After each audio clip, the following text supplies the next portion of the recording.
Show me wax on, wax off. That!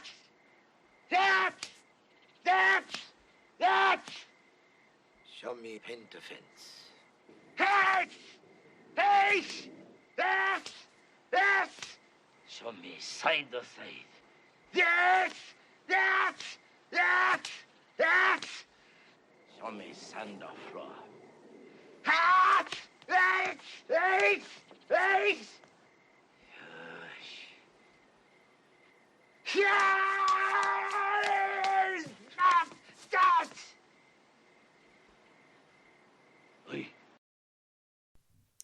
Hey guys, it's the Large Marge Sent Us podcast, your podcast where two sweeties talk about their favorite movies from childhood and beyond, maybe someday.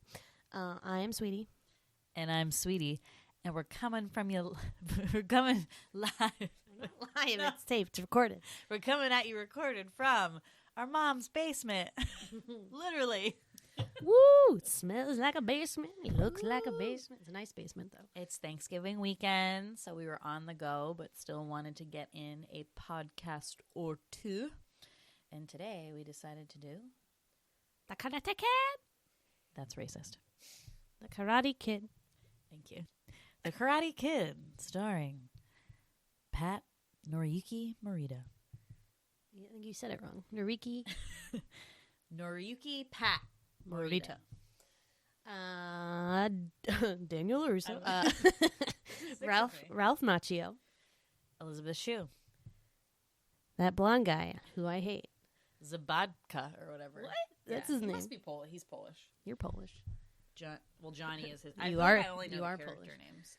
Yep. So those are the main ones. The well-knowners. Okay. I want to start this one because this is really my jam. This is a movie that every time I'm feeling sick, a little bit glum, possibly hungover, I put on this movie and it instantly. Not today. I'm just like the times I've watched it. And these are not all the times I watched it, but like I watch this movie when I'm sad in some ways, and it always makes me feel better. Oh my god! I know. I had no idea this was your pick me up. Yeah, and I definitely had some post-Tea Day blues today, and I just feel so much better. Yay! Thank you, Daniel. Thank you, Daniel LaRusso, and your conquest to be the Karate Kid. Right. This movie is from 1984, guys. So this is one of the older ones that we have done. I feel like we were kind of in a 1989 rut. As I wouldn't call it times. a rut. I call it an best time of our life. Exactly. So are we going to talk about it? We're going to talk about what it's about. Sure. How do we do that again? A little something called a Sweetie synopsis. Yeah, sweeties. Daniel LaRusso is a 15-year-old kid who has moved from New Jersey to the land of California because he gets his license later. Good. Why are you quizzing? I know. I don't even remember. I was like, wait a minute. Don't ruin it. Spoiler alert, Daniel gets his license. Jesus Christ. Big plot point. So his mom makes a move to California for a change. They don't have a lot of money. They're living in an apartment complex. The handyman is a lovely Japanese fellow by the name of Mr. Miyagi. He's great. He can fix anything. He's wonderful. He's spectacular. Small problem, though, with this move. What is the problem, sweetie? Well, Daniel's new kid in town. East Coast, West Coast. I feel like there's a lot of rivals going on here. Not sure if that's... Yeah. I think they just hated him because he's he's scamming in on his girlfriend. Okay, so he finds a girl, Elizabeth Shue, very cute. Allie is her name. And she used to date the head of the sort of big popular gang in school called the Cobra Kais because they're all students at this dojo downtown. I call it a cult. Yeah, basically. So they're a big bunch of assholes, let's just say. So he kind of rubs them the wrong way, and these dicks basically just keep beating him up all the time. And Daniel's like a hothead. He's like a little Italian kid. He is a string bean, so skinny and tall. I mean, my wrist is like the size of his entire leg. It's insane. Yeah. But he's got some gumption. He's got some fight in him. So he always fights back, and he gets his ass kicked so many times. It's basically the whole beginning is just like him like getting into these altercations with the Cobra Kai guys, and then he gets his ass kicked. Yep. And so One night, Mr. Miyagi rescues him from the 5-on-1 fight of these jerks against Daniel. Daniel wakes up and he's like, I didn't know you knew karate. Like, you have to teach me karate. And Mr. Miyagi's like, no, like, I hate fighting, but I mean, karate's a noble art, and you're just going to use it to fight people and get revenge. I don't want to teach it to you. But he changes his tune because I forget why. Oh, well, wasn't it just like a promise? Like, okay, like, I will teach you, but you have to just promise to listen to everything I say. You can't question but I thought any there was like of a my moment techniques. that made him say, oh, I'm going to teach him. I don't know. Well, anyway. Well, I think Mr. Miyagi saw in him like this mentor-mentee sort of thing, and because Mr. Miyagi never had a son, explain later why he never did. Yeah. I think he saw it as like this chance because he kind of was just doing his own thing for so long, and it was and like he had never taught anyone karate, even though he knew it. Right. So he takes Daniel to the Cobra. Was it Cobra Kai? Cobra Kai karate studio to talk to the jackasses. Their sensei is like essentially a Nazi. I like to call him sensei. A psycho sensei. Say that 5 times. Psycho fast. sensei, psycho sensei, psycho sensei, psycho sensei, psycho sensei. I fucked it up. The last one. Told you. Anyways, yeah. So he sucks. He's crazy. His motto is like, no mercy, like death or something along those lines. Kill people. I don't know. So Mr. Miyagi makes a deal with him, like leave Daniel alone until the tournament, and we'll see you at the tournament. We'll kick your ass, basically. So now the jerks can't touch Daniel, so all is well. So now he can kind of go about his life. He goes on a date with Allie. Life is good. The tournament approaches. Mr. Miyagi starts training him, but in a very curious way. Right. So the whole method to Mr. Miyagi's madness is that he basically wants to show Daniel that the art of karate is like in the art of everyday movement and nature and all this. So he starts, which I think is the most famous part that everyone remembers, the wax on, wax off. So he has him do basically just chores around his house. So the first one is wash all my cars and wax them. And he teaches him the right hand movement, the left hand movement. The next one is sand the garden. He has all this wood and this beautiful like Japanese garden he has in the back of his house. So right sand, left sand, right sand, left sand. Right Circles. circle, Yep. left circle. And then it is painting the house. Nope. So the fence. Up, stroke, down, stroke, up, down. All in the wrist, up and down. And then he paints the house, and it is the horizontal stroke. So side, side, side, side. And after a while, Daniel is like, what the fuck, dude? Like, when, like, the weeks are ticking by here, and I've just done, like, painted all the stuff in your house. I've washed all your cars. Like, when are we going to actually get to punches and doing all this stuff? And then there's this great scene where Mr. Miyagi sort of, like, makes him realize, like, all these everyday, what he thought was these everyday movements actually translates into karate moves. Mm-hmm. It's great. So then things really kick off, and he does more training. Finally, the day the tournament approaches, it's here. They go. It's a little nerve-wracking. He feels like he's very underprepared. Which he kind of is. He definitely is. Mr. Miyagi doesn't know the rules. Like, Elizabeth Shue knows the rules. Thank God. Thank God she was there. But so they get there. They pretend he's a black belt, which is great. So he gets all the way. Starts out, he knows what he's doing, though, because he can use his skills to really fight back and defend and get those hits. So he ends up in the semifinals. The jerk sensei tells his guy to take him out of commission. Is that what he says? Yeah. I want him out of commission. So he makes him like do this kick to the knee thing so, that kind of like busts like, him what up. happened there? Like, do you think you don't think his leg is broken, right? No. So it's Just like very badly hurt. So he has 15 minutes to rejoin the game. Otherwise, he forfeits, and the jerk Johnny, the blonde jackass guy, wins. So it goes in the back. Mr. Miyagi does his little healing thing. Daniel limps out. He's going to fight. He's going to do it. Here they go. It's tied up. It's all tied up. Yep. One shot left. Whoever gets the next hit wins the tournament. What happens? So he does this crane kick, which I thought I remember them doing a little more extensive training on that, but it was just like he was like mimicking cranes at the beach at one point, and he was watching Mr. Miyagi do it like early in their training sessions. But then he like sort of is like, there's these I don't know what those are called, like at the beach, like basically like wood little column posts, like, and they're standing on those, and the whole thing, there's a big little talk he has with him about balance. So it's not only about like balance in karate, like your actual body being balanced, but like you like mentally being balanced in your life, and like creating this balance for you in terms of your relationships with people and like what you want to do and stuff. So he's doing the crane kick, and he gets ready, and like they go to Mr. Miyagi, kind of like saying what I'm assuming is like Japanese words of like good luck or something. Yeah, you remember that part? No, I just was He's excited.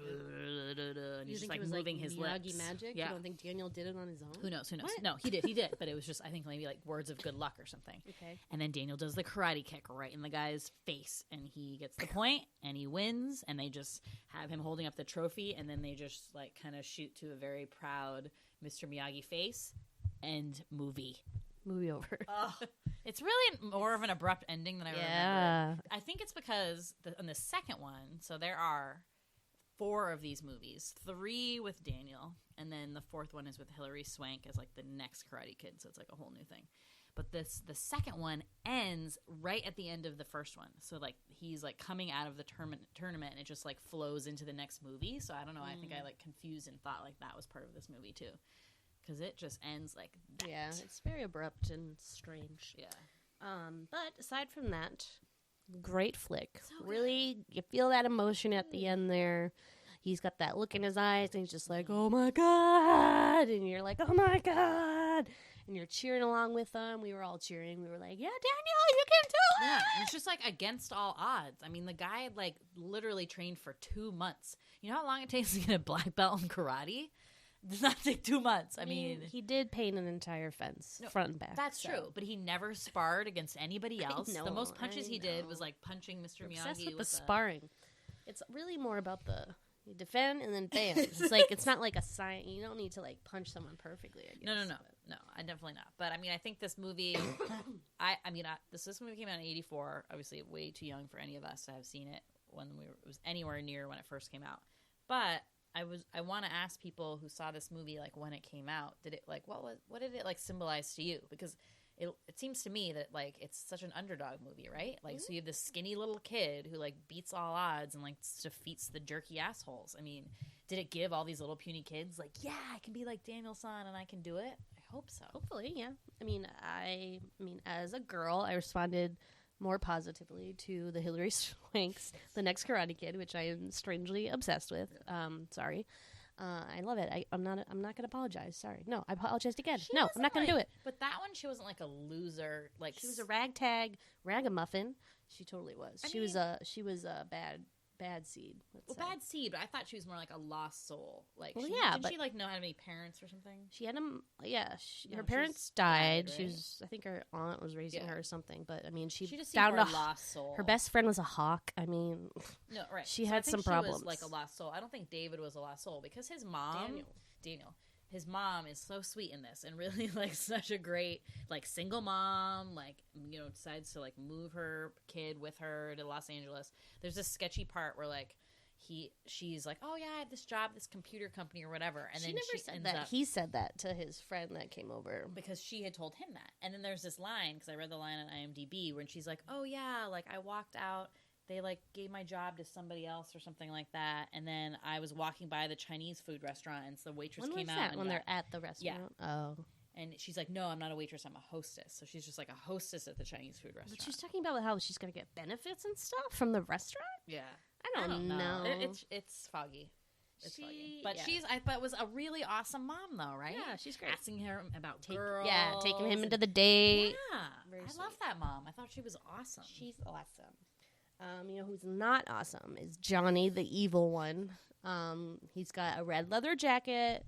He rides a motocross bike, and he has like a black like strip of, what do you call that, around your head? Headband. Like a headband, like a douchey, like I'm the master at the dojo headband that he wears everywhere except for at the country club, because that's not it's not protocol. Well, he there. has like a very beautiful crop of blonde hair, like definition of towhead. I feel like usually people are towheads when they're little like that, and you like grow out of it, but he still has this like mop of blonde hair. Yeah. Anyway, I feel like he symbolizes to me the definition of the 80s movie bully asshole. Mm-hmm. Like, stands out, and I think a lot of people who grew up during this time also feel like that.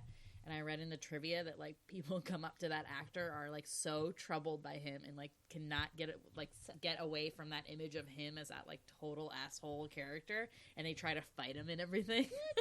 That's funny. Actually, well, there's a funny episode of How I Met Your Mother where Barney Stinson like makes a claim that that Daniel LaRusso is actually the villain of the Karate Kid, and like Johnny's the good one, and it's funny. He makes an interesting case, but I'll stand by the fact that he's an asshole. But I feel like he gets better by the end. Yeah. So by the end, when they're at the karate tournament, you realize that is the psycho sensei who is like controlling everyone, and like everyone is so scared of that guy that they will do whatever, even though they all have a conscience. Yeah, because he's a Nazi. So you see all those kids when the psycho sensei is like, take him out, like that's it, like blah blah blah, and you can see them looking like sensei, like and they can just see like the like trouble in their eye, trying to be like, oh my god, do I really have to do this? And then at the end, Johnny, like, he gets hit in the face and he loses, and he like brings the trophy to him and is like basically congratulating him. So yeah, it's funny. I feel like he comes around. Sure. Everyone comes around except for the weird Mark Hamill. No, the Mark Hamill guy is the nice one. No. It's the there's two guys that look similar. Ugly Mark Hamill guy and the actual. Okay, well, the ugly Mark Hamill guy was the worst. He was like, "Get a body bag, get a body bag." He's like a gross red face.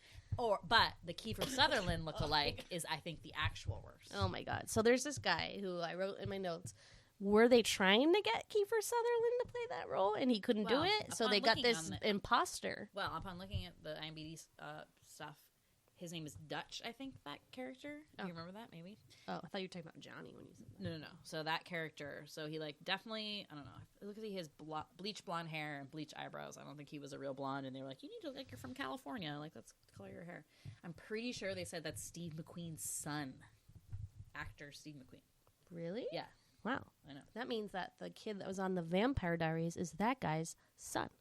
Wow. Because Steve McQueen was his grandfather. Yeah. Wow. Let me look that up to make sure, because I don't want to be spreading. That's amazing. But did you look and see if is Kiefer Sutherland in the other ones? No. I know, Yeah, that's so weird. Yeah. No, they just wanted. The second one. No, they were just like, Kiefer Sutherland is big for assholes right now. And like, I think, it was just because we just watched Stand By Me today, too. Yeah. And he's just always a terrible person. Yeah, totally. Elizabeth Shue plays Allie in this, and I just want to give her a shout out. I think she's great.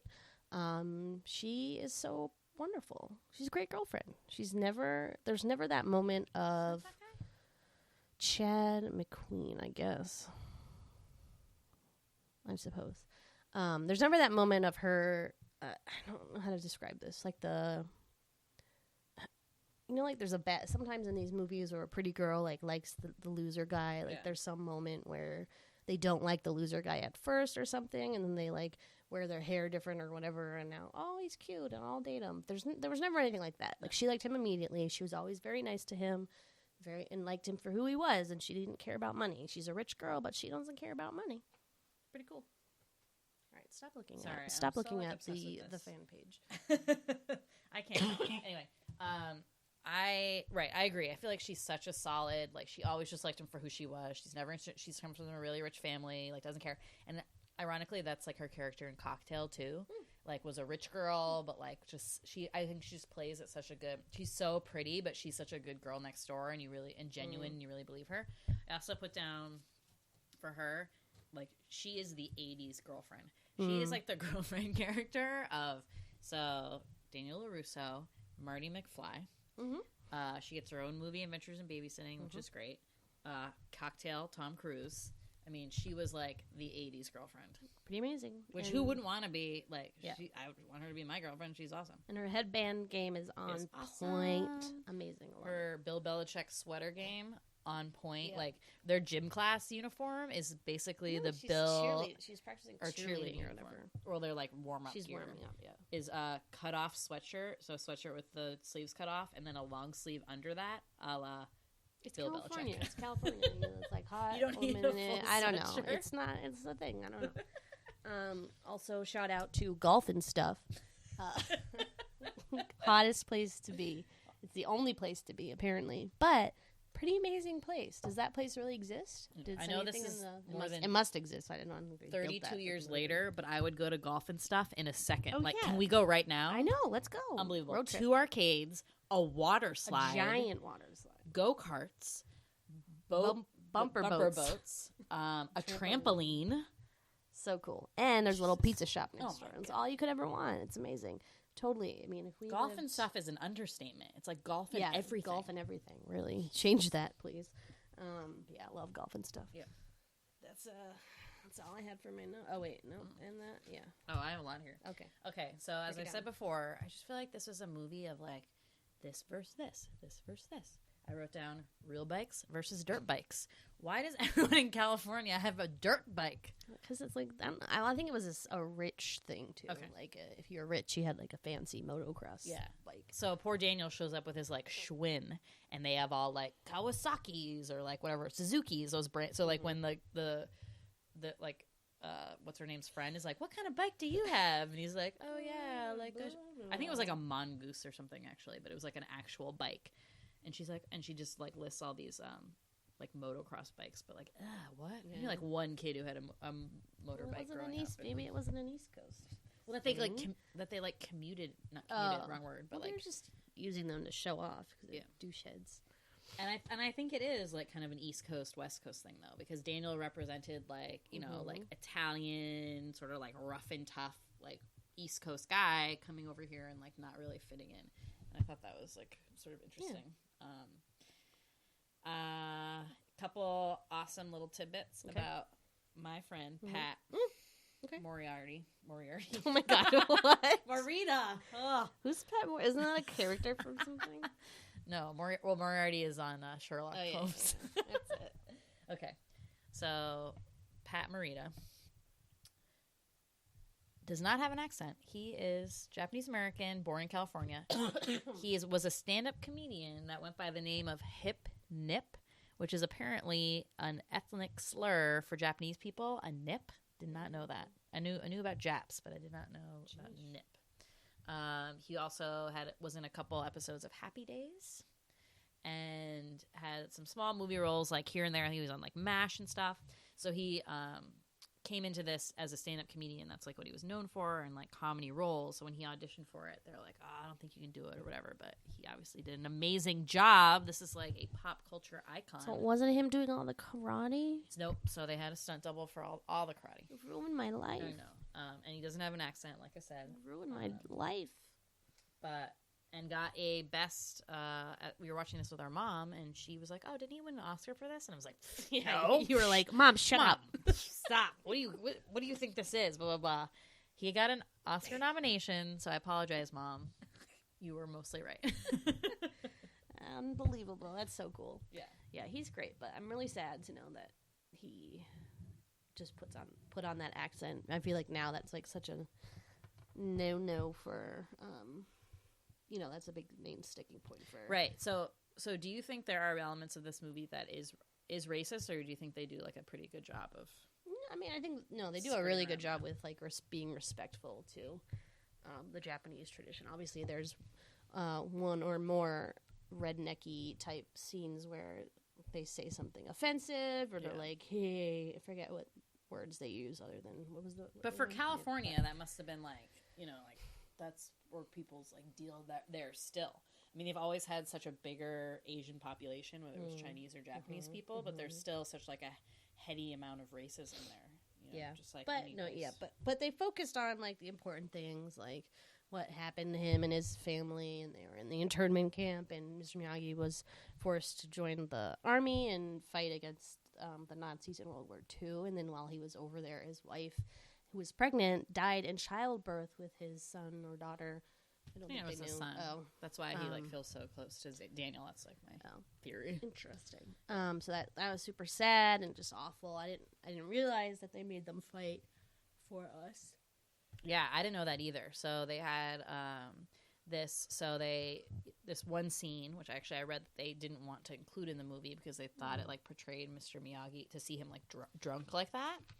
And it was funny, but what actually gets really sad because you realize he's like, it's like an anniversary of some sort. So he has all these papers out of like, I guess, marking something about some anniversary of the internment camps, and then maybe the anniversary of this troop or I don't know, like what you call that battalion, whatever, of these Japanese Americans who went, you know, they were in like internment camps, but they like being treated horribly by the United States, and they still went out and like fought for the country, and many of them died. And in Mr. Miyagi's case, he got the Medal of Honor. So you learn in the second one like what actually happened in when he was fighting, right? Oh. Well, in the next Karate Kid. It's the next Karate Kid? Well, he saves like Hilary Swank's grandfather, Oh, and that's where it's not in Karate Kid 2? Her aunt or whatever. Oh, her grandmother meets. Oh.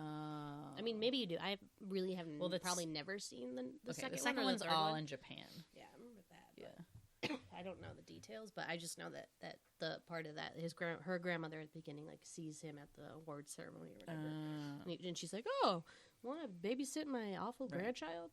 So it's all like it's a good little a small history lesson about kind of like what happened with all that stuff. So that part I think was really well done. But yeah, I think they do like do it very respectfully, and I think the stuff that you do learn, hopefully that is truthful about karate and all that stuff. It just seems like done well. I don't know enough about karate to know if it's true, but yeah, very good. Excellent. What else do I remember about this movie? For some reason, the like skeleton on beat up scene is always the one that like terrified me. Like all those Cobra Kai guys in those like scary skeleton suits with their faces all painted. They all have to wear the same costume because they're so cool. Ugh. But there's always this one guy who is like the nice Cobra Kai. It's almost like, I don't know. Oh, you know, I'm thinking like randomly of like that movie A Time to Kill where there's like one nice Ku Klux Klan member person. What? Is there? There's always like one nice. There's not always, but there's a lot of times like one nice person. And by nice, in this, like, we mean evil like group. not the devil. Yeah. Still So awful. for the Cobra Kai guys, there's like 2 incidents, and it ends up being the guy who looks like Luke Skywalker, and he like the nice one. Yeah, the nice Luke Skywalker, and he which also coincidentally we saw today. Yeah. This is a big weekend for movies, guys. Thanksgiving, like, they pull all the big guns out. So, like, they're beating up. It's, like, 5-1, and they're in the skeleton costumes, and Daniel's costume was, like, a shower curtain. Love that. And he did this little prank on Johnny, so then they all, like, follow him, and he tries to climb up this fence that actually is, like, gets into the apartment complex. That's why Mr. Miyagi was there. I didn't figure it out until, like, it was the light of day. You thought he was just magically there. Yeah, I'm like, oh, my God, Mr. Miyagi just, like, appeared out of nowhere. So then the skeletons are all like fighting him. So it's 5-1, and Mr. Miyagi like comes out. But at one point, like Daniel's on the ground, and they pick him up to like basically finish him off. And the nice Cobra Kai guy is like, Johnny, you can't even stand up, man. Like, leave him alone. He's like the one Cobra Kai with like a heart of gold. I want to find that guy and like write him a letter and be like, dear Cobra Kai guy with a heart of gold. Not really him. He was so nice. Maybe what if he's a dick in real life? What are you gonna do? I don't believe it. Yeah, whatever. Yeah, that scene was crazy. I love that Mr. Miyagi's like he's like fuzzy in the background, like a shadowy figure, and you're like, who's that? And it's like, oh, it's Mr. Miyagi kicking butt. I love when Mr. Miyagi only kicks butt like very rarely because he hates fighting. He doesn't believe in it, but it's only like as a last resort. So in all of the Karate Kids, I think he has like one great fight scene, probably. And Is that the one I was talking about before? Well, I've only really seen the next Karate Kid and this one. But in the second one, yeah, he's in the parking lot. Yes, okay, and the guy is like, he goes to punch Mr. Miyagi, and Mr. Miyagi just moves out of the way, and he ends up punching all these car windows, and his hands get all bloody. And then he does the, like, he's going to punch him, and then he blows air in his face instead, which, like, gives the guy a heart attack. When you see up. Mr. Miyagi does that in the finally last fight, one, it's too. just him basically, like, getting out of the way and letting them hurt themselves. Because he's really not a fighter. Like, that was his whole thing, right? Like,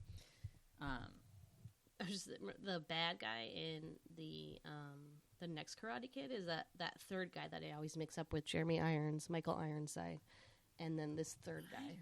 What is his name? Hold on. You talk about your next fact. Oh, okay. So, my big IMDb trivia fact. Well, actually, I have a couple, and I'll just say them.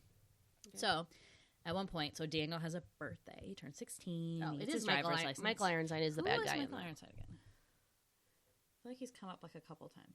Oh, that guy. Yeah. He looks like horrible now, but that guy. Oh my God, he's the worst. That guy. Yeah, he's always like a bad guy. That's the second one he's in. No, the next Karate Kid. Yeah. Oh my God, he's the worst. Yeah, that's a good movie though. So Daniel gets a car. It's his 16th birthday, and Mr. Miyagi gives him like this really nice karate outfit with like the patch that his wife sewed, And then he gives him, he has like all these old cars, and he gives Daniel a car. It's this beautiful yellow, I don't know like what kind of car that is. Studebaker? No, I don't know. I don't know old cars. No idea. But yeah, so I read that the director actually gave that to Ralph Macchio as a gift at the end of this movie, and he still has it. So awesome, Ralph Macchio. So cool. I also want to say a little bit about Ralph Macchio. Mm-hmm. So, he was 23 years old when this was filmed. He looks like such a baby. baby. He is a baby. He's always had such a baby face. Love him. So skinny, as I said before. Wiry. He's so wiry. Yeah. And one of my other favorite movies is My Cousin Vinny, which she's so good in that too. I love like this and that is just my bookends of Ralph Macchio. Mm-hmm. He's also in like The Outsiders, and he's in all the Karate Kids. Mm-hmm. Obviously not the last one, but all 3 Karate Kids. You know the girlfriend is in the 3rd Karate Kid? Robin Lively. What? Yeah, Teen Witch herself. Oh my God. Crazy. And then I always have this one about who else was, like, who were they going to pick to be Daniel's son? Give it a guess. Give it a whirl. Keanu Reeves. Nope. Kiefer Sutherland. Not. Sorry, just kidding. He's a terrorist. Charlie Sheen. Yes. And it's so funny, like, reading those, because you're like, oh, because these are just such, like, iconic movies now. Was he young enough? Like, yeah, I think so. And the other one was Sean Penn. Ugh, no. That would have been weird. Was he young enough? I feel like they're, like, not the right age. I don't know. If he was 23, were those guys in their 20s then? Yeah, I think so, right? Question mark?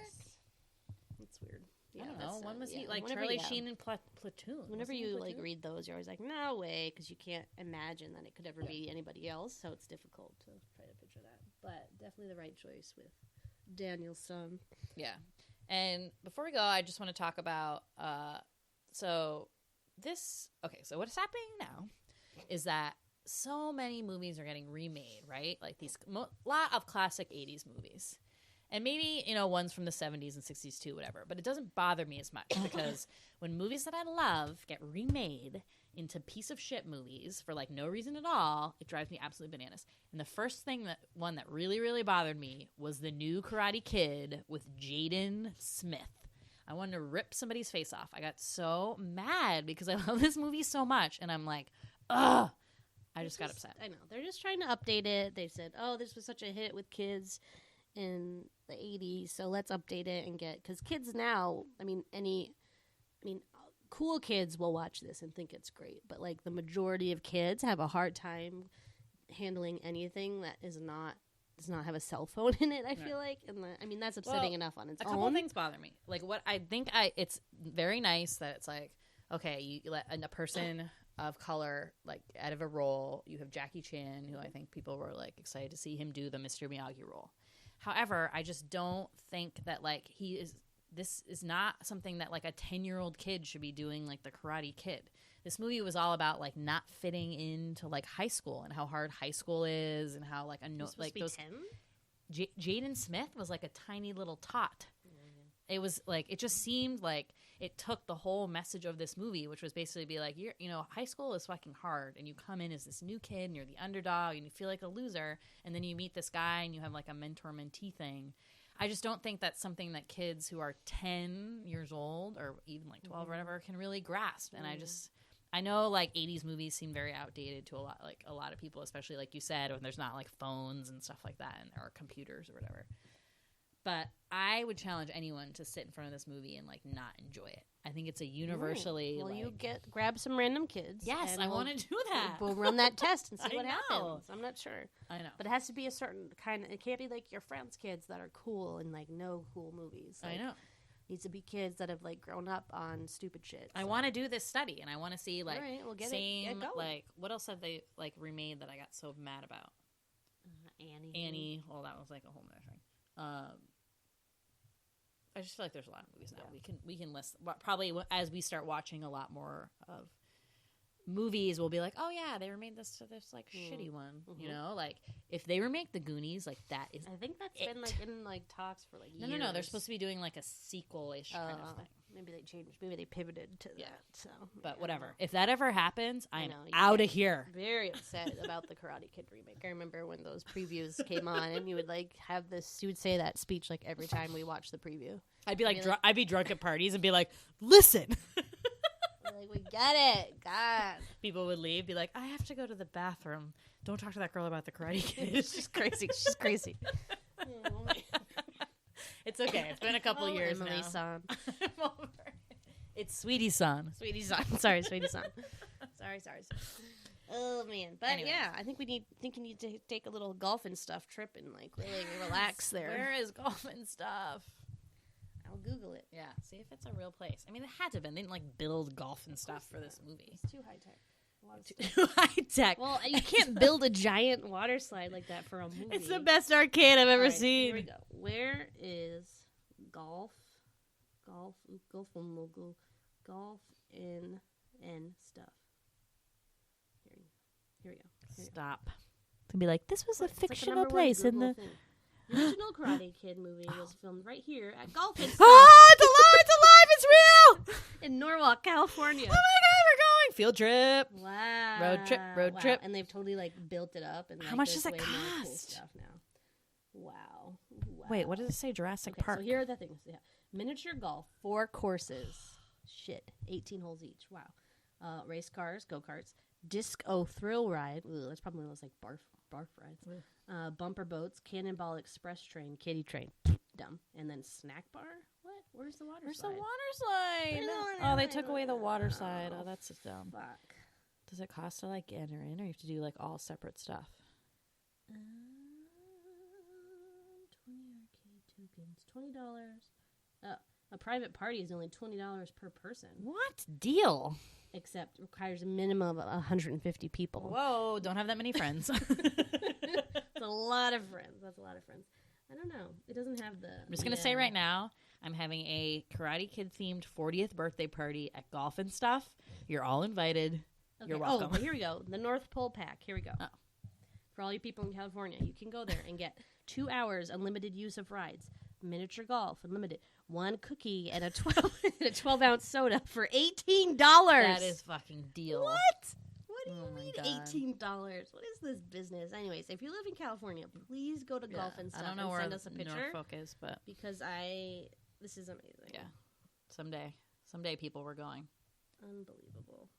I also just want to give a preview for my Halloween costume next year, which is going to Not a be shower curtain. Daniel's son as the Karate Kid. I'm gonna make the white costume and get like that headband and do like a funny wig. Wow. Yep, it's gonna be awesome.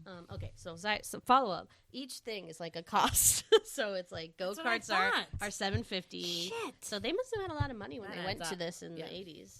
Well, I was not like Because you got to this do all much, the though. things and yeah. I cannot believe. What if the disco thrill ride is the water slide? Why wouldn't that be a water slide? How is that a water slide? Why don't they just say? It has to Wouldn't be. they do like parentheses water It must slide? be at least 48 inches tall.